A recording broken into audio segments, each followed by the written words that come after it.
me decía de la posibilidad de hablar un poco sobre Cayetano Cárdenas. Le surgió al colectivo la inquietud de conocer sobre los acontecimientos de abril. Realmente el legado de él creo que anda volando ahí, cimentándose en un montón de espacios de la izquierda en El Salvador. Y es incuestionable que tarde o temprano va a surgir realmente un nuevo proceso en el país. No está dormido el trabajo de los jóvenes y de los que aún no somos muy jóvenes, pero que tenemos la responsabilidad de trasladar lo que conocemos de eso. Creo que estamos un poco atrasados en esa dirección. Reconozco que somos bastante responsables o hemos sido irresponsables en el no traslado de la historia del país, no la otra versión, sino la verdad de los acontecimientos que sucedieron entonces. Porque lo que ustedes conocen son versiones, o lo que se ha dicho son versiones del asunto. La gente dice por ahí que hay una verdad de los vencidos y otra de los vencedores. En realidad, la verdad es una, pero hay formas de manejarla. En el caso nuestro, creo que yo asumo como parte de ese momento la responsabilidad y la de otros compañeros de habernos quedado callados. Yo fui, para que quede constancia de eso, y no es ni que no tengo criterio para decir las cosas, fui miembro de la dirección del Frente Clarita Ramírez desde sus inicios. Soy parte del equipo de la rebeldía entonces, los que nos declaramos en rebeldía ante la dirección de la FPL.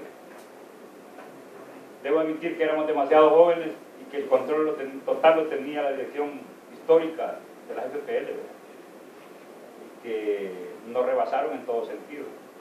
Pero no nos rebasaron ideológicamente, ni nos rebasaron en el nivel de compromiso que tenemos con la historia del país. Jamás lo hicieron, no lo han hecho hasta ahora. Creo que esa es una parte de las cosas que quedan como legado a nivel personal.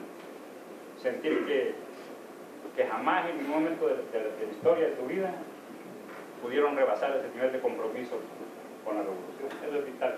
No importa que no se coma de eso, ¿verdad? Pero vale para todos los que sobrevivimos y para los compañeros que murieron pensando realmente en la revolución. Hay que decir que los acontecimientos de abril, la muerte de los compañeros miembros de la Dirección Nacional de la FPL, pasaron solo como un hecho meramente criminal, si querés, o de desaparición física de ellos, pero nunca se habló de las razones políticas, ideológicas del asunto. Se hizo un manejo tal que se llena de mierda y no se aclara qué pasó realmente. Lo que no se dijo, lo que jamás conocieron los compañeros combatientes de la organización, fue que se renunció en ese momento al asalto del poder y a la transformación de la sociedad en este país. Eso fue lo que realmente pasó. No fue que se murió Ana María ni que se murió Marcial, ni de que quién es responsable de qué. Entonces, quizás en el transcurso de la plática, porque lo que quiero es tener con ustedes una plática, y quieren preguntar, lo que yo pueda contestar lo voy a hacer, lo que conozco, se lo voy a trasladar. Yo estuve en el consejo en el que se tomó la decisión de pegar el viraje de la dirección. Recuerdo la rabia o las lágrimas de los compañeros, creo que más de impotencia en momentos como esos. Y entonces conozco lo que pasó, sé lo que pasó ahí. Entonces podemos platicar lo que pasó después, ¿verdad? Porque después, cuando firmamos la nota, la carta de confrontación con la dirección de la organización, también hubo acontecimientos que la gente ha manejado, manipulado de forma diferente, pero que pasaron, ¿sí? Entonces de eso podemos platicar ahora. Más que delegados que ustedes van a encontrar definitivamente, y cuando establezca comparaciones entre lo que es el partido, el que llaman partido ahora de izquierda, y lo que es un partido de izquierda revolucionaria, va a encontrar en los documentos de la organización, que son trabajo del compañero Marcial, el abismo que se establece entre lo que llaman partido y lo que debería ser el Partido Revolucionario. Pero para ir hablando de las cosas en orden, había que decir que a la muerte de la compañera Ana María y del desarrollo mismo el juicio de Marcial se cerró y nunca se ha dicho. El diario de hoy lo sacó, por cierto, para acabar de rematarla. El diario de hoy habló del resultado del juicio de Marcial. Y hizo constar, el tribunal hizo constar que se consignara en la sentencia a dictarse si se han aportado o no pruebas que permiten tener a Salvador Cayetano Carpio junto con Marcelo como coautor intelectual. La Procuraduría lo ha mencionado como tal y en honor a la verdad histórica debe hacerse relación en este asunto en su sentencia. Hasta el momento la Procuraduría no ha presentado prueba ninguna, o sea, la Procuraduría jamás pudo, porque se hizo un juicio legal, o sea, no hablemos de las cosas políticas y eso se le llevó a los tribunales por la muerte de Ana María Marcelo y en eso se relacionó a Marcial como autor intelectual del mismo. Y jamás se presentó prueba alguna de su responsabilidad en ese sentido. Y el juez segundo del distrito del crimen en Managua, no fue una cuestión de otro tipo, dijo que de conformidad con el artículo 166 del Código de Instrucción Criminal, en razón de su fallecimiento, debe sobreseerse definitivamente en la presente causa a Salvador Cayetano Carpio, Marcial, mencionado por la Procuraduría Penal como autor intelectual del delito investigado, siendo opinión de esta autoridad que se adhiere a lo expresado por el defensor Gutiérrez Mayorga en su escrito de defensa, que no fueron aportadas pruebas en el proceso que respalden tal imputación. El 15 de marzo del 84. Está registrado también en nuestras montañas zonas masas, en el documento original del 99. Entiendo que hay ahora un documento igual que han enriquecido con aportes de Tulita, de la compañera de Marcial, que se pueden conseguir, después vamos a decirlo, porque entiendo, hace un rato me decía la compañera que puede conseguirse el documento, que tiene los documentos, los cuadernos de educación política, que entonces que teníamos que asumir los militantes de la organización, porque están ahí agregados, entiendo. Ahí me está mostrando Evelyn que está, ese es el documento. Y tiene ahí el agregado de los documentos educativos. Bueno, en razón de eso decir que cuando se da la muerte de la compañera María, cada uno de nosotros, en alguna medida que tuvo la suerte de conocer del entorno, yo en ese momento estaba, cuando murió Ana María, yo estaba preso. Pero un tiempo antes de eso, en el 79 y 80, que había estado cerca del entorno de los compañeros, yo recuerdo que en el 80 había una libreta, una pizarra pequeña en la casa, de esas pizarras que les dicen acrílicas, entonces era la modernidad del asunto. Había una pizarra y arriba había un cintillo en la pizarra arriba que decía 1980, año de la liberación definitiva, en Managua. Me acuerdo que estaba la pizarra y tenía esa cintita ahí arriba. Y todos los que no estábamos aquí en ese momentito, había una sensación de angustia, de pánico por no estar en el momento en que se diera el bendito asalto al poder, supuestamente. Entonces había todo, uno estaba pendiente de qué es lo que pasaba, entonces conocías el entorno, querías oír cualquier cosa, pero la disciplina no te permitía andar de preguntón, o sea, esa es parte de las cosas, sí, que como militante es parte de la disciplina de la que vamos a hablar, es el legado de Marcial, ¿sí? Todo es compartimentado, ¿sí? Está centralizado, que es una necesidad en el partido, la centralización. Y hay espacios donde la democracia no se vale. Y también es real, es legal, es necesario en medio del proceso de la guerra, es necesario. Entonces, en medio de todo eso, aparecía ese vendido sentido y en el espacio llegaban los compañeros de la dirección del resto de organizaciones a reunirse y todo era una vorágine, era el de trazar directrices y todo eso. Todavía no se había muerto en un accidente de aviación Jovel, compañero de la Resistencia Nacional, que después voló en un avión, bueno, voló digo porque explotó, no porque voló en un avión en Panamá, por parte de su equipo de trabajo. Entonces llegaba ahí Rabindranath Armijo, todo el RP, la Ana Guadalupe, toda la gente andaba metida en ese trabajo entonces, y echando las directrices supuestamente del asalto, de las operaciones de la ofensiva final. Cuando me dijeron que venía para adentro, dije, la hice, ¿verdad? Pero entonces conocí que siempre se daban las cosas cuando no estaba Marcial. Las reuniones de esos colectivos se daban cuando él no estaba. Pero entonces el cerebro de uno a veces no alcanza a entender que lo que se está fraguando es una cosa diferente de la que esperaba.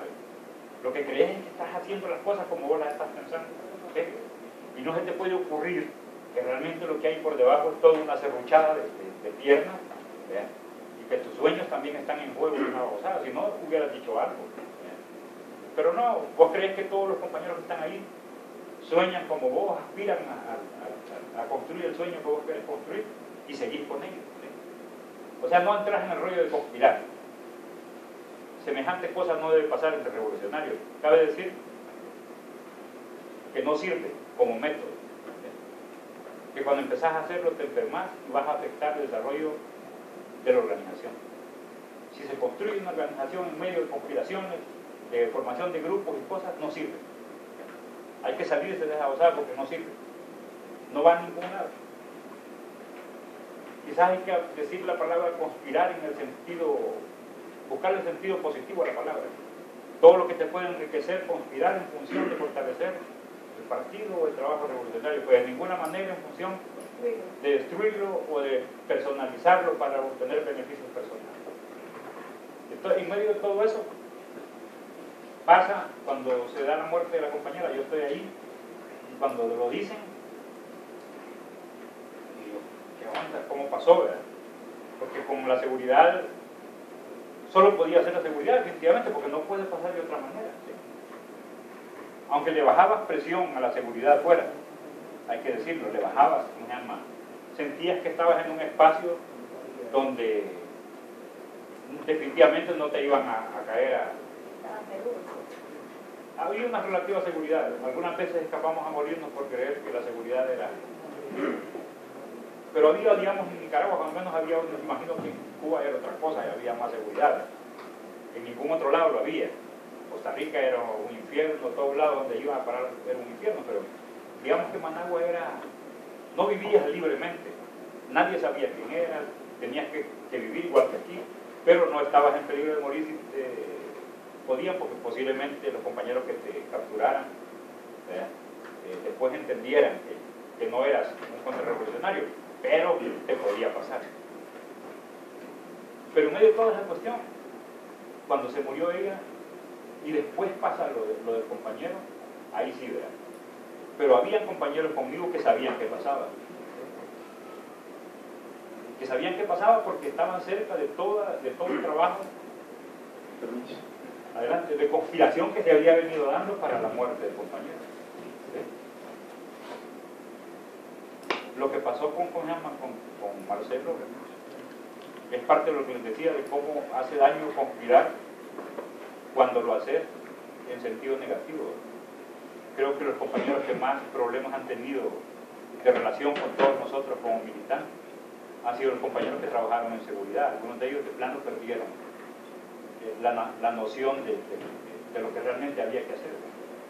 Y no le pasó solo a la GPL.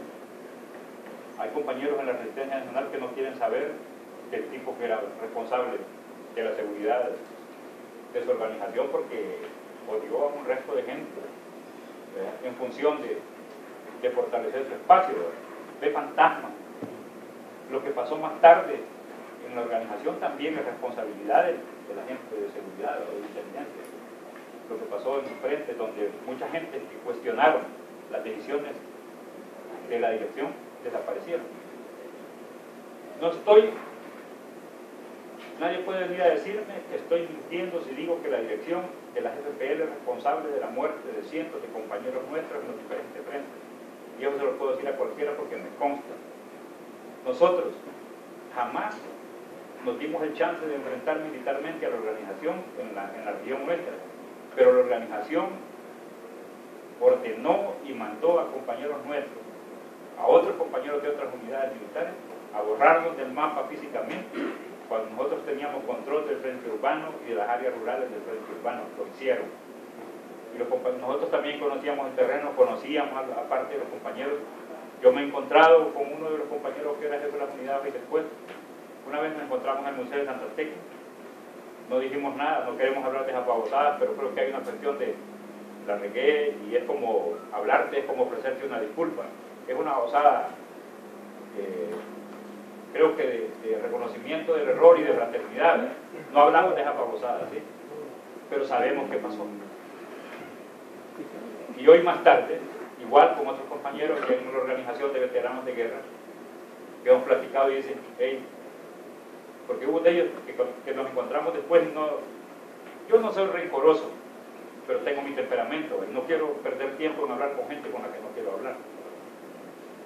Y nos encontramos y me saludó, ¿qué andas? Y yo dije, con no quiero hablar. No tenía ganas de hablar cuando lo vi, no quería hablar con él. Entonces pasó 4 o 5 veces y después me dijo, hey, mira, no jodas, a mí me ordenaron, ¿verdad? Yo acepté la orden, ¿sí? La regué. Y quiero decir que vos estabas en la lista, cuando vos, fulano, estabas ahí, ¿sí? Pero no lo hice. Hoy trabajamos juntos en el esfuerzo como veteranos y sabemos que debemos trabajar en esa dirección. ¿Ya? Ha habido, lo que digo, la disculpa tácita un montón de veces con su actitud, con su esfuerzo, con su trabajo, con su respeto, creo que vale, y entonces no me voy a poner a decirle, no vale la pena que un compañero tenga que pagar por las decisiones de otro. En ese momento, creo que todos y todas en ese momento respondíamos sin vacilación a las órdenes de los compañeros, porque confiábamos plenamente en que la aspiración nuestra era alcanzar la liberación de este pueblo, darle a las generaciones nuevas una posibilidad diferente de vivir, y eso es lo importante. Ni siquiera nos importaba llegar ahora, ¿sí? Ni siquiera estábamos pensando en que íbamos a vivir. Creo que había un chiste, una broma mero así de, hey, cualquier babosada, nos vemos el día del triunfo en la Plaza Libertad. Había algo como eso, sí. Hasta me acuerdo de un compañero que es hermano de Douglas, que fue mi jefe un tiempo, Calí. Yo creo que un día llegó un cipote, un compañero de Panchimalco, era por cierto, era un indígena de Panchimalco. Era más duro lo que mandaba así. Era campeón, sí, pero era un tipo con una enorme disposición. Él estaba ahí y entendés, y era voluntario, era a cualquier lado, pero hacía cada babosada que no se imaginan, había que estar pendiente de él, ¿verdad?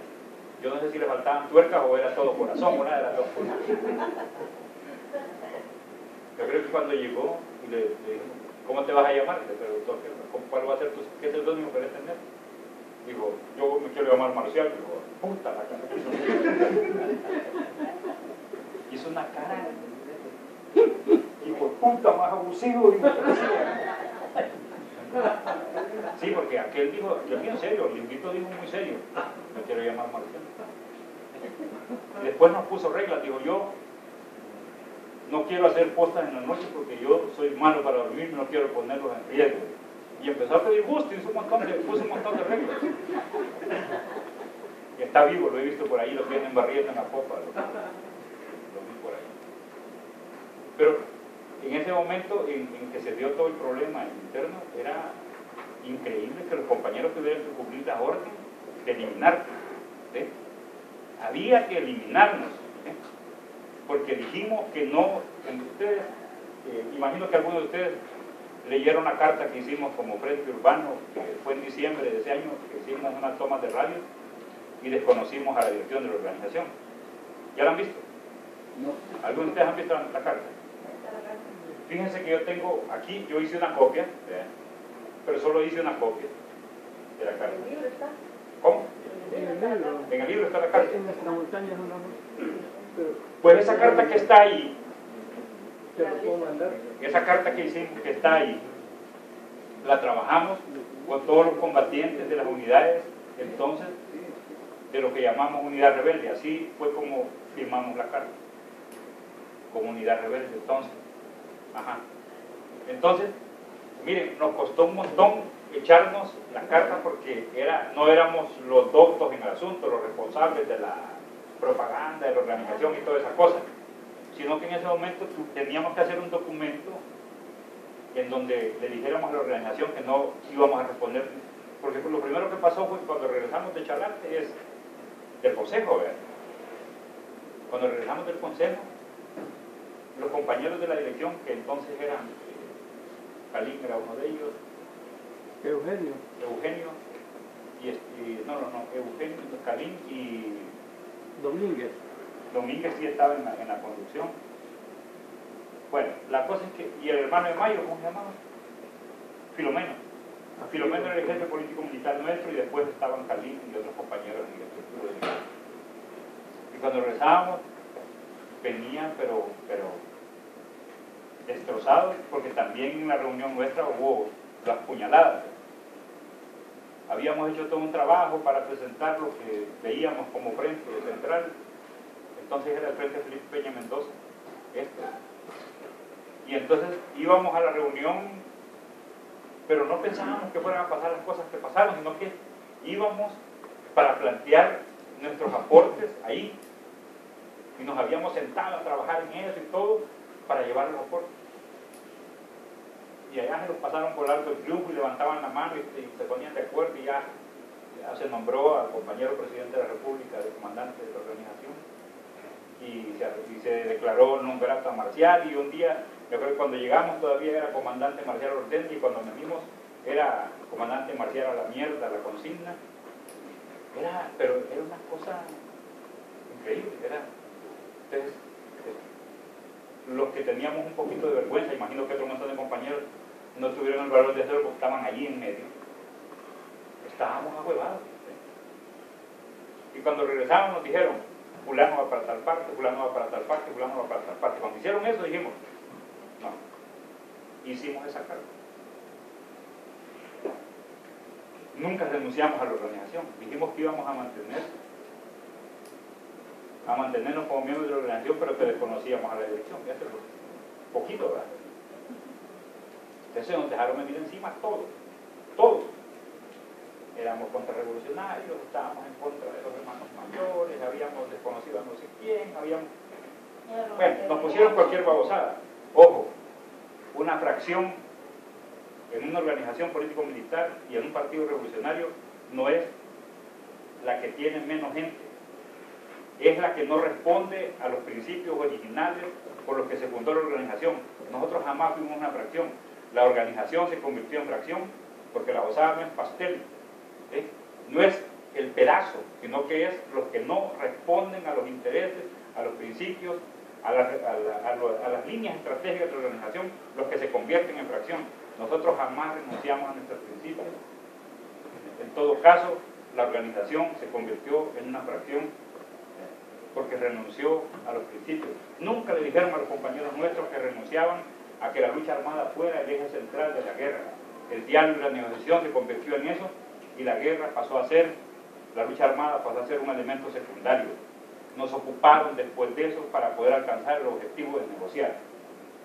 Jamás fue la intención asaltar el poder. Había que presionar hasta llevarlos a la mesa de negociación. Ahí se fue todo. Y jamás le han dicho a los compañeros, o mejor que los que se murieron no lo supieran, que se murieron con una osada, que no es lo que soñaban. Yo a veces creo que los que se murieron están mejor que los que quedamos vivos. No sé si soy solo yo que tiene la generación, pero a veces me ha dado.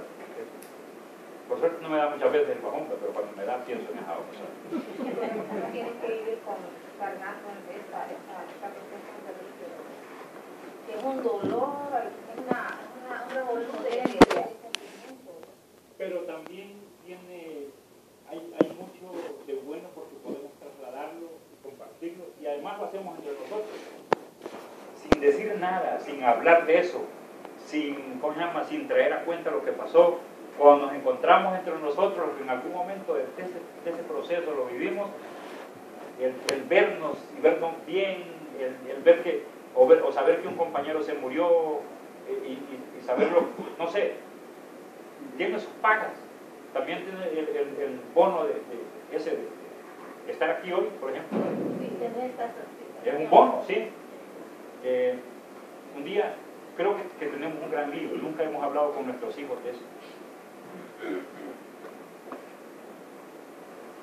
Quizás uno de los grandes problemas de no hacerlo con ellos es que no queremos causarles el dolor que vos estás planteando. Duele hablar de cosas como estas. Y si lo haces con la gente cercana, debe doler más seguramente. Un día dijo un hijo mío, que tiene unos 30 años ahora, nació en el 89, no, nació en enero, ¿cuándo fue la marcha esta de enero? 80. En el 80, ¿cuándo fue la marcha? ¿20 o 22? 22. Mi hijo nació el 21, creo, 22 de enero. No estuve, yo no estuve cuando nació y toda la cosa, pero nació entonces. Y me acuerdo que tenía, cuando lo volví a ver tenía como 15, 16 años. Cuando lo volví a ver. Y a mi hijo mayor lo conocí justo cuando faltaban 3 días para que cumpliera 15. Entonces supe que existía. Todo eso te lo debe el proceso. Todo eso te reclamás, pero no renegar de haber estado ahí.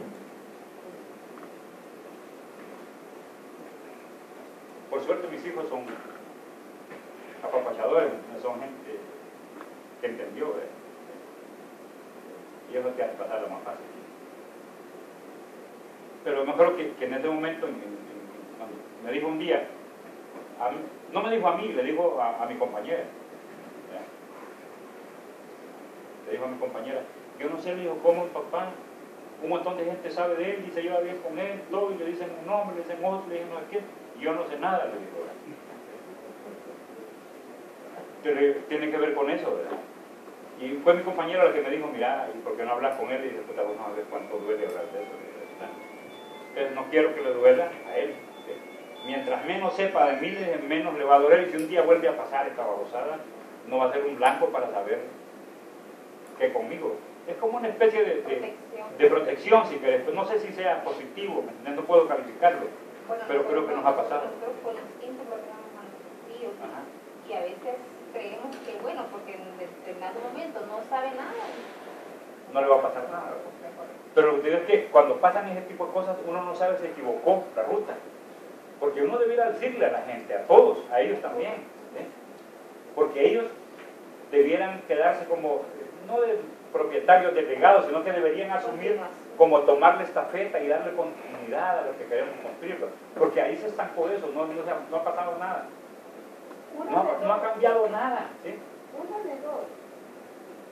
Si le explicas todo lo que pasó, o bien te dan un bolsón y no quieren saber más, o bien te incorporan a trabajar en ese proceso. En el caso mío yo les expliqué toditito a mis hijas, toditito lo que había pasado. Solo que, ¿ves? Eso está fácil. Ya no tiene caso. Entonces, es fácil, ¿no? Es fácil, pero estar consciente. Estar consciente y ya las dejo. Pero consideré que mi deber es que ellas conocieran todo lo que había pasado. Porque ellas me dieron llorar en todo, porque vivir cuestiones bien terribles. Que te veían un trabajo de solidaridad. Yo estaba en Estados Unidos. Entonces, cuando yo expliqué a todas ellas, y por qué llorar, ¿qué pasa? ¿Qué pasa? Ya no tiene casi nada. ¿Qué consuelo es? ¿Qué pasa? Mira, hablando de eso, hay una generación de jóvenes, por ejemplo los hijos de María Eva, y muchos jóvenes no quieren saber de nada, y entre ellos mis hijos. Y eso es doloroso, porque ellos andaban en las marchas, ¿verdad? Aún y todo eso, andaban bien tiernos, soñando. Las mías estuvieran en el... Lo que te digo yo es que el problema de desempleado, sin haber terminado de estudiar, sin esperanza de nada. Bueno, uno de ellos sí anda detrás de, como más detrás del FMLN, yo no le digo nada, ya anda. No vaya a tener de frustrar, pero ellos lo único que van es a recibir la orden de ir a votar, pero de allí no se meten en uno, hasta renegó, hasta ahora medio empieza a entender algunas cosas que ella escapaba. Pero les digo yo, ese trauma de esta generación es el efecto que tenemos, y decirle a Garza que después que matan a Marcial, que él lo mata, nosotros tenemos un documento, y desgraciadamente lo prestamos, donde hace constar un sindicalista que a la cúpula, después que matan a Marcial, se van a los cerros solo a disfrutarse armas, gente, caminos, hoteles, paseos y lo lideré Chapijano. Bueno, este documento, todo lo que dijiste. Y la otra es que llaman a la cúpula y esta cúpula en México firman los acuerdos de paz en el 84. Y aquí tenemos los días. Mira, Bueno, voy a compartir. agregándote algo con relación a eso. Si a veces hemos callado es porque no queremos dañar a nuestros hijos. Porque te digo, a mí me duele ver 2 matrimonios destruidos. Tuve la suerte de tener a mi beba después de los acuerdos de paz, a mi hija, la que está estudiando odontología, y yo a ella medio le he explicado, pero uno lo ha hecho por proteger, porque es doloroso recordar, duele. Pues también, mira, a mí se me pone la carne gallina cuando paso por la iglesia del Rosario, saber que tenemos gente enterrada. Cuando estoy en tal parte, ahí por donde yo vivo, saber que allí cayeron compañeros y que pidieron agua y que no le dieron. Puta, viera que, y perdónenme la expresión, mira, uno llora en soledad. No, llorar es bonito, dicen que uno lava de adentro. Uno llora en soledad. Y te digo una cosa, a veces sí hemos ocultado, a veces lo que hemos sido, lo que hemos hecho, es por proteger a nuestros hijos. Y nos duele ver a las jóvenes como ustedes ahora, puta, que por lo que luchamos ahora se están enfrentando a un sistema más cruel, más inhumano, más enajenante, y con unos cabrones que se dicen ser de izquierda, y están viviendo y están trabajando de la mano de la oligarquía tradicional. Bueno, voy a volver a los acontecimientos, porque si empezamos a echarle cuestión a esto, hay bastante para ver. Recuerdo que en medio de toda la problemática entonces que se generó alrededor del tiraje, nunca dijimos nada. Les comentaba esto porque quería llegar al hecho de que nunca dijimos nada. El Frente, la organización, dieron a conocer su versión del asunto de Marcial y de Ana María, y nosotros nunca dijimos nada. ¿Sí? Nos quedamos callados. Ahí que digo que fue una metida de pata enorme. Pero en ese momento lo que pensamos, por eso digo que quizás éramos muy soñadores. Yo digo que éramos muy jóvenes, para no decir que éramos muy con pega. Creo que el asunto fue que creímos, y en ese sentido a veces me quiero agradar y digo que fue correcto, que si decíamos las cosas entonces le íbamos a dar armas al enemigo para que hiciera pedazos a todo el movimiento revolucionario. Si decíamos que había pegado el tiraje en ese momento de la organización y lo hacíamos, tirar el comunicado fue una osada que pensamos un montón de veces. Cuando se montó, la operación se montó para hacer, nos tomamos 6 o 7 radios ese día. Así hicimos una cadena nacional de radio. ¿Verdad?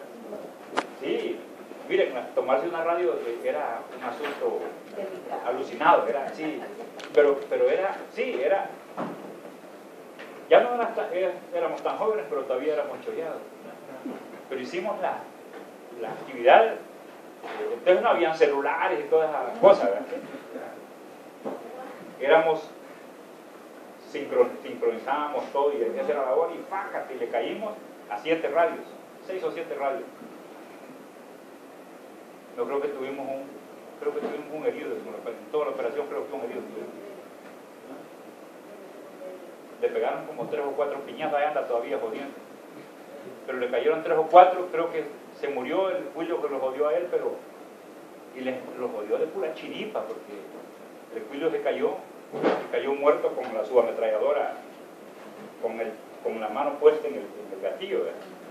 Y cuando cayó sobre la acera, el compañero estaba quizás como a unos 50 metros arriba, esperando al grupo, porque estaba en el carro, ni siquiera estaba en la operación, sino que estaba en el vehículo.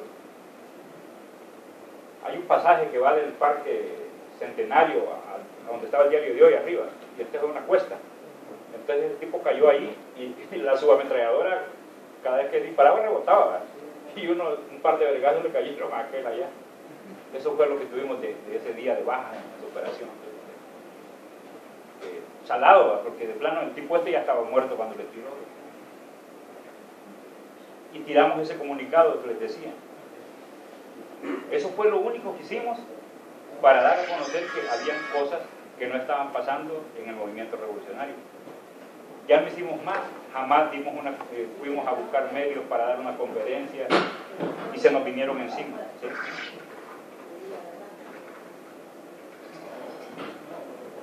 Previo había pasado lo del compañero, lo del compañero Marcial, y había pasado lo del consejo, y todo lo que en realidad el consejo, para los que no éramos parte de los que ya estaban de acuerdo en la reunión de las FPL, fue un riesgo todo el tiempo. Yo era el jefe de la unidad que iba del frente al consejo. Y siempre me partieron a la unidad en dos grupos. Siempre me mandaban uno a la vanguardia de la columna que teníamos y otro a la retaguardia, me lo partieron en dos. Nunca tuve control del grupo en todo el proceso. Y entonces, cuando y el consejo se hizo en medio de una ofensiva del invierno, de todas esas babosadas, y entonces cuando nos movíamos, ¿verdad?, que era lo que estuvo en movimiento, me acuerdo que siempre había a la cabeza o a la cola estábamos nosotros, la gente que iba de aquí conmigo. No conocíamos el territorio, ni en los mandos nos conocían a los compañeros que nos quitaban de la unidad, o sea, era una jodida estar ahí. Entonces después pensábamos en que si lo que querían era que nos muriéramos nosotros o qué, porque siempre estuvimos o a la vanguardia, siempre estuvimos a la vanguardia y a la retaguardia y a la columna, todo el tiempo que se dio el consejo, todo el tiempo. Y cuando regresamos nos pusieron de jefe a un imbécil que se murió hace unos años, que se llamaba Miguel Castellano. Nos pusieron de jefe a ese tipo de la columna regresando de Chalate para San Salvador. Él era el jefe, ya era miembro de la dirección. Después de la reunión recibió el premio de irse para Vietnam a capacitarse. Bueno, ahí se le premió a un montón de tipos pero Miguel era uno de ellos. Después por ahí andaba un libro que hicieron el gobierno chileno, creo que hizo un libro sobre, porque él después era un asesor de la contra en América Latina. Miguel Castellano, es conocido, se murió de una sobredosis de plomo, creo. Entonces cuando pasó el lío pensábamos en cómo había reaccionado el compañero y empezamos a ver todo lo que había pasado. Y entonces nos encontramos con eso de lo que ustedes planteaban acá un poco, de lo de su legado. Y él decía que en el 70, cuando había iniciado todo el trabajo del movimiento, no eran más de 10 compañeros. Cuando nos cuestionábamos, ¿qué vamos a hacer ahora? Porque estábamos solos, no teníamos conexión con la gente en el exterior, no teníamos ningún tipo de comunicación con otros compañeros en los frentes que pensaran como nosotros y que pudieran aglutinarse. Teníamos el control del área urbana, que fue siempre nosotros hasta el fin de la guerra, eso es incuestionable. Por mucho garabato que digan, hay un montón que dicen que fueron comandos urbanos, no los conozco. El trabajo de comandos urbanos lo hicieron compañeros nuestros únicamente.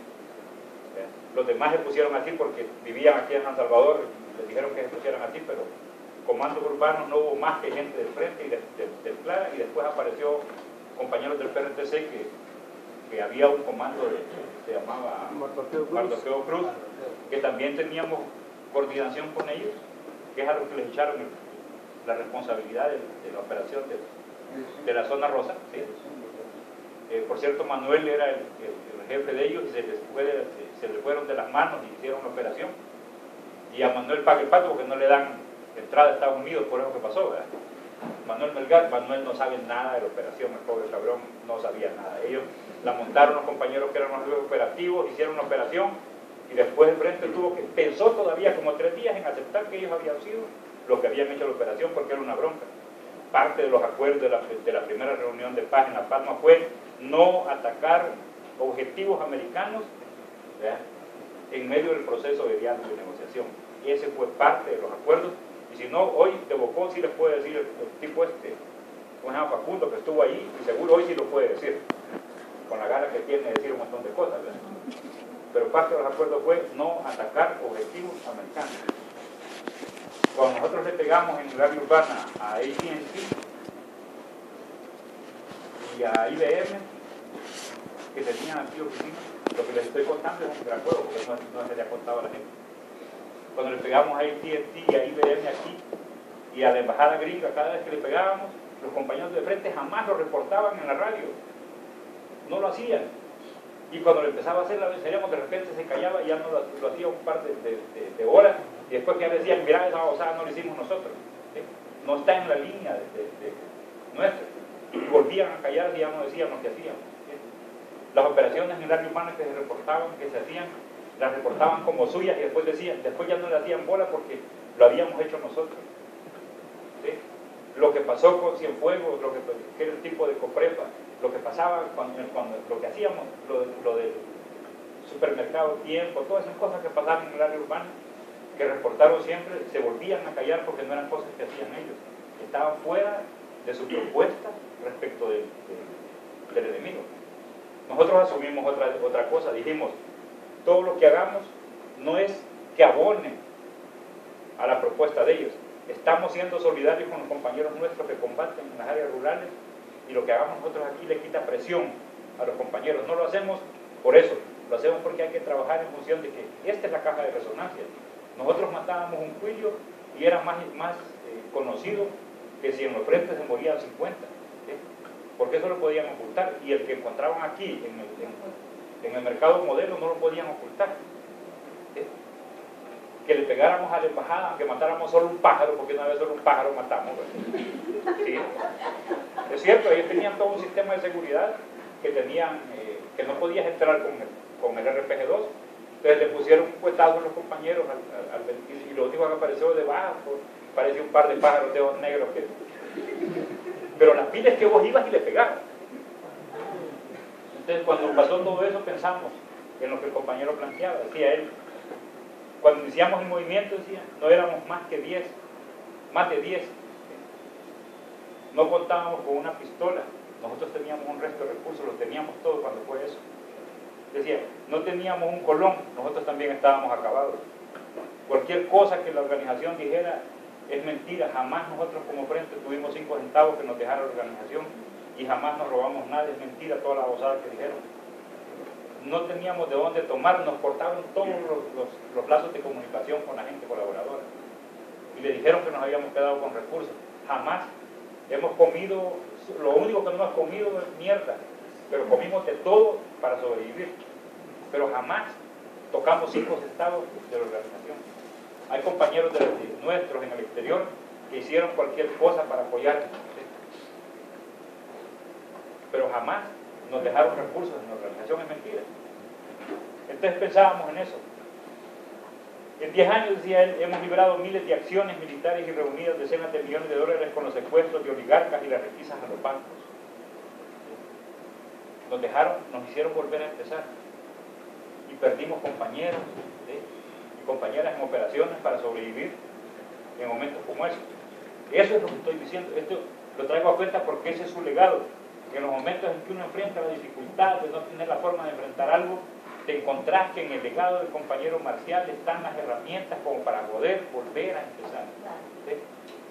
Que está ahí, no hay otra persona, otro individuo en el proceso, en la historia del proceso revolucionario en El Salvador que te haya dejado las herramientas suficientes como para poder decir, hay manera de volver a empezar, ¿sí? En ese rato en que quedamos, nosotros teníamos lo que les digo, ¿verdad? Teníamos años de formación, teníamos el equipo militar, teníamos una región que controlábamos, teníamos un nivel de compromiso establecido, pero no teníamos, aparte de esa logística, estábamos fritos. Relaciones internacionales fritos, ¿sí? Comunicación estábamos tronados, ¿sí? Y empezamos a inventar, ¿sí? Tuvimos que asumir la responsabilidad de ser, ¿cómo se llama?, de pasar de jefe de cuadra a ser jefe de una región o jefe de un pelotón, o asumir la responsabilidad de ser el que aportaba para hacer un comunicado, a pasar a hacer el comunicado y a imprimirlo y a distribuirlo y a hacer todo ese rollo. Tuvimos que empezar a hacer eso. Eso es sobre la base de lo que encontramos como legado del compañero Marcial en la conformación de la organización. Decía, producto de todo eso, decía él, la marea ha crecido, es incontenible, nuestra acción cuenta, pero más ha contado la de ellos, sanguinarios en el poder, corrompidos en la vida privada, mediocres. Medimos los resultados de la revolución por el odio del pueblo a sus tiranos. Eso es parte de su legado. Entonces, creo que lo que decíamos, el compañero cuando llegó el momento de morir, tuvo que asumir igual la consigna nuestra como organización. Revolución o muerte no era una cuestión sencillamente como una consigna vacía, y en el momento en que él tuvo que enfrentar la traición de los compañeros, y en el momento en que tuvo que enfrentar la decisión de tener que irse para Cuba o quedarse o morirse, decidió que no había forma, que no había más que hacer que acudir a la consigna de revolución o muerte, y pasó lo que pasó. Hay versiones de las cosas que pasaron. Yo también siempre he pensado que lo mataron, no estoy seguro si pasó, pero un día platicando con su compañera, decía ella cosas que te dejan que él tomó la decisión de suicidarse y que lo hizo. No estuvimos ahí como para ser testigos de eso, pero lo que ella decía te deja esa sensación. Y fue una plática, no era una tertulia como la que tenemos hoy nosotros, sino que era su cumpleaños y estábamos compartiendo una tarde en la casa de un compañero, tomando un café y hablando garabato, contando chistes de lo que pasaron. Y en medio de todo eso, de repente ella dijo, pero así, de la nada, dijo, estaban hablando de las cartas del compañero Marcial. Dijo, Leonel me quitó la mía, dijo ella. Leonel me quitó la mía. Y todos nos quedamos así como, ¿qué onda? ¿Verdad? Los que estábamos ahí, habíamos unos 8 o 10. Lástima que a ella no le gusta que le graben. Siempre se han quejado de los compañeros de eso porque conocen tanto. Y entonces dijo, empezó a contarnos, dijo, fíjense, dijo que el día, que ese día, dijo, que se murió él, dijo, yo estaba, dijo, en el dormitorio. Entonces me fui, dijo, para su estudio, así dijo, su estudio, y estaba una compañera que escribió un libro sobre él, que era su asistente. Ya murió ella en Canadá, entiendo, hace unos años. Es la que sacó las cartas. Hay un libro de ella, no recuerdo su nombre. ¿Cómo se llamaba? Leticia, sí. Así se llama el libro, correcto. Yo fui a la presentación de su libro, que su hijo vino, pero ella estaba ahí y le dijo él, no se te va a olvidar, no se te va a olvidar, no, me acuerdo, le dijo ella, se fue. Ella llevaba en ese momento las cartas. Él había tomado la decisión de suicidarse y ella estaba sacando las cartas que él escribió en ese momento y le había dicho a quién entregárselas cuando saliera. Seguro no le dijo me voy a suicidar, pero le dio las cosas y le dijo garantízame eso. Entonces ella se fue. Dice que la tía que ella entró donde él, dice que le preguntó por la niña. Entiendo que tenía una nieta con ellos en ese momento. Y dice que le dijo, ya se durmió la niña. Y le dijo, no, mira si ya poner la pijama y que se duerma. Y ella regresó a su dormitorio. Dice que cuando entró a su dormitorio, sobre la almohada estaba un sobre. Dice que ella vio el sobre y fue, y era una carta para él. Y oyó los disparos o el disparo. Y los gritos de la compañera que estaba en la cocina y todas las cosas. Y fue corriendo allá y dejó ahí la carta. Ya no le puso poco eso, sino que fue allá. Y lo encontró a él, dice que estaba ahí reventado del pecho, desangrante. Y el tipo de seguridad estaba impactado. Dice que él no puede decir que fue él porque era la pistola que le había regalado un compañero que era un panameño. No era un asistente de Torrijos. Un compañero que era un poeta, un tipo, no recuerdo el nombre de él. Él se la había regalado. Y sí, realmente dice que era un arma corta de 2 cañones, era una osada de esas especiales que hay. Yo nunca la había visto, pero dice la tía que sí que existe. Y que ese tipo se la había regalado a Marcial. Entonces dice, cuando lo vio ahí, ella empezó desesperada a gritarle que ellos lo habían matado, que ustedes lo mataron, y que le gritaba, y el tipo de seguridad que estaba entonces, que entiendo que era un tipo que vos conociste después. Carlos Hernández. El tipo dice que estaba, el tipo detesta a Marcial, lo sigue detestando. Lo tenían, creo que en la policía mexicana estaba, Sí. de choricero, terminó aquel. Y entonces dice que le gritaba a ella que él lo había matado, que ellos lo habían matado. Y después, cuando ella regresó al dormitorio, se acordó de su carta y se fue, pero fue tiempo después, porque todavía llegaron la gente de la organización que estaba allá, Leonel y toda la gente llegó, y dice que ella estaba con la carta en la mano abriendo para ver qué es lo que decía, cuando dije que le dijo, Leonel, démela. Y dice, y yo de pendeja se la di. En el momento como estaba impactada, ella le dio y dice que nunca la vio, ella nunca la leyó. Era suya, era personal. Esa no la conocemos. Eso el señor presidente sabe qué es lo que decía. Era de ella. Entonces, cuando vos ves ese tipo de cosas, decís que la gente te las dice de propia boca, no es otra gente que viene y te inventa una babosada y que entonces pensás que ojalá no haya sido que lo hayan matado. En realidad hay que decir una cosa. Pero mira, la también. solo interrumpirte ahí, con lo que hemos platicado nosotros con la tuya, era que él estaba. Era una semana de agobio, ¿verdad? Lo que había pasado no era fácil. Y era una semana de desvelos, de reuniones. Él casi estaba, porque hay un libro donde... No hablo de las cosas prácticas. No, yo creo que yo estoy hablando de lo que si yo vengo y mato a alguien, o si el otro toma la decisión producto de que yo me chinga la vida. Sí, así es, pero son dos cosas diferentes. Pero a él lo tenía presionado que entregara toda la seguridad de la SPL, nombre, detalles, casa, documentos. O sea, lo mismo que hicieron allá en la policía, querían que entregara ahí, entonces, y se iban ellos presos, los dos presos se iban para Cuba, porque el gobierno de Cuba se involucraba en todo esto, en los sandinistas. Entonces él decidió tomar esa decisión.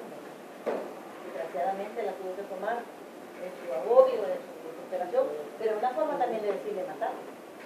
Claro. No, yo creo que también se puede hacer una lectura. Eso es parte de las cosas que debemos revisar. Yo creo que si yo estoy comprometido con algo, la decisión que el compañero tomó, eso, si me acorralan. Una vez hablaba, voy a ponerles un ejemplo de las cosas que pasan, que son parte de su legado, ¿sí? Y que a veces uno no asume como eso porque no se da cuenta de la riqueza que tiene realmente tomar una decisión de ese vuelo. La vida es lo más importante que tenemos y lo único que tenemos que es totalmente nuestro, ¿verdad?, sobre la tierra cuando venimos a ella. Y tomar la decisión de acabar con ella o de jugarnos en función de algo es una decisión fuerte, ¿sí? Yo creo que un día estábamos, cuando supimos que habían traído al compañero Marcial, ¿qué pasó? Que habían traído al compañero Marcial a El Salvador de nuevo, fuimos. Algunos de los que están, yo no recuerdo, algunos de los hipotes que están por aquí, algunos de ellos, dijo, hey, hagamos una manta, ¿sí? Fue un 1 de abril, no recuerdo, fue por ahí, ¿cuándo firmaron los acuerdos de paz? 92, pues. Fue por ahí por el 93 o 94, si mal no recuerdo, pero fue el primer año que trajeron por aquí al compañero. Entonces fuimos a Santa Tecla y pusimos una manta en la entrada como frente urbano en la puerta del cementerio de Santa Tecla. Y me acuerdo que conocí al compañero que lo había mandado castigado de director del cementerio. Y la pusimos y nos valía gorro, cargábamos fierros y se enojaban, me acuerdo que ese día andábamos de bolillero, cargábamos un par de hierros de esos oxidados y andábamos encachimbados todavía por lo que pasaba y queríamos ponerla, ¿qué? Pues claro, la pusimos. ¿Qué onda? ¿Sí? No dijeron nada, los cuyos no dijeron nada, no vieron, que tenían, o estaban de solidarios, dijeron, huevos, no le decimos nada. Una de dos, pero en buena onda la pusimos. Fuimos a dejar la ofrenda a la tumba del compañero Marcial. Y en la plática después aparece un compañero y me dice, puta, me dijo, venimos allí donde está el muerto, eso, me dijo, ya los huesos ya han de haber podido y todo, y nosotros andamos ahí todavía haciendo las mierdas, me dijo, sí, compañero, encabronado. Me dijo, puta, me dijo, esta mierda, después de que firman esas babosadas, no tan paja, y me dijo, no, si se hace la revolución mi mierda y nosotros nos ha llevado putas, y todavía el viernes de cobarde y se mata, vale verga, me dijo. Me dijo él, ¿verdad? Me dijo el compañero. Sí, me dijo así. Entonces, el compañero del que les estoy hablando, él es así chiquito, flaquito, es flaquito, cabrón. Así, lo ves, y es, si lo ves, si lo consideras como enemigo, lo verás como algo insignificante. Eso le pasó a algunos cuyos por pendejos y por eso se murieron. Sí, es cierto. Yo me acuerdo que una vez ahí donde están los edificios de la planta había el punto de buses de la 23. Entonces, él venía para el centro de San Salvador, venía del volcán y venía con otros dos compañeros. Y esa madrugada, cuando ellos salen ahí a tomar el bus como a las 5:30 de la mañana, la policía había hecho todo el cerco para catear toda la zona. Y los compañeros nos fijaron y se zamparon al área del cateo. Están en el parqueo de la ruta de la 23, entonces, que estaba usando, todavía eran potreros y todo eso, y los atlantes era lo que había ahí. Y de repente, aquel va, el bicho este, que le estoy diciendo, va, ya estaba viejo el cabrón, hoy lo ven todavía y se ve igual. Yo digo que tiene el pelo más blanco que el mío. Y va caminando y dice, hey, mono pendejo, vos. Y él siguió caminando, como en un bicho en realidad, ¿verdad? Él se veía así. El tipo insistió, el policía maje, porque lo hubiera dejado ir y no hubiera muerto. Y lo volvió a querer apantallar al mono. Entonces le dio chicharrón a dos policías que tenía atrás de él. Aquel era bueno, de plano, era bueno. Entonces, él en una operación de un banco los arrinconaron y los policías lo querían vivo. Sabían que era un compañero del Frente Urbano, que era del Clara, y lo querían vivo. La pila no era matarlo. Entonces, dice él, cuando me arrinconaron, yo estaba en la esquina donde estaba parapetado, y los policías cabrones empezaron a usar los escudos, y él tenía una vulgar pistola, y lo fueron arrinconando, y él le buscaba, y los policías tenían los escudos, y se fueron acercando, lo que querían era someterlo. Y llegó un momento en que no le tocó otra, y se pegó un balazo él, para suicidarse, y no se mató. Y ese día que estábamos ahí me dijo eso, no se murió del balazo. ¿Verdad? Y ese día me dijo, puti, no sé qué, y a la calle se mató y no sé qué. Yo dije yo conozco a un cabrón que le pasó lo mismo. Que fue tan grande la presión y que tuvo que tomar la decisión en un momento y decidió que había que darse un balazo y no se murió. Y entonces me quedó viendo y me dijo, puta compa, me dijo, puta usted a la caga, me dijo. Pero es cierto, es parte de su legado. ¿Sí? Creo que venir y decir que es un acto de cobardía, es un acto de cobardía. Decir que lo que el compañero hizo es un acto de cobardía no es más que un acto de cobardía. ¿Sí? Porque yo no puedo juzgar la presión de un tipo que formó la organización más poderosa en lo que es la guerrilla en América Latina, la que diseñó su estructura, su estrategia, la que aportó en la parte de la conformación política ideológica de sus militantes. ¿Cómo venís a cuestionar la fuerza moral de un tipo de ese tamaño? ¿Sí? Y no estoy hablando de ser un arrastrado, como se llama, idólatra y toda la cosa del hombre, es el reconocimiento a su capacidad y a su aporte. Eso conversamos con las compañeras que muy bien resuelven, como tanto que crean, pero cuando uno habla de eso con mucha gente, por ejemplo, la gente muy seguista de los redes, de los eleccionistas, ellos siempre dicen eso. O sea, pero se suicidó, pero entonces, pero lo otro, y empiezan con esa misma cantaleta, oye, no se da cuenta. Voy a hacer un chiste del asunto. Suponiendo que fuera cierto, y eso no viene a borrar todo lo que el hombre dice. Voy a hacer un chiste del asunto. Siempre yo veo aquí, y eso sí es idolatría, y eso sí es, ¿cómo se llama?, culto a la personalidad. Nosotros jamás, como Frente Urbano, reivindicamos la figura de Marcial, reivindicamos sus principios, su estrategia, su aporte, eso hicimos siempre. Yo he visto en este país más fotos de Chapito que de la quien, que de la Britney Spears, que de Justin Bieber y todas, hasta una canción a ese cabrón, no me jodan, no, en serio, yo y no estoy faltándole al respeto, el tipo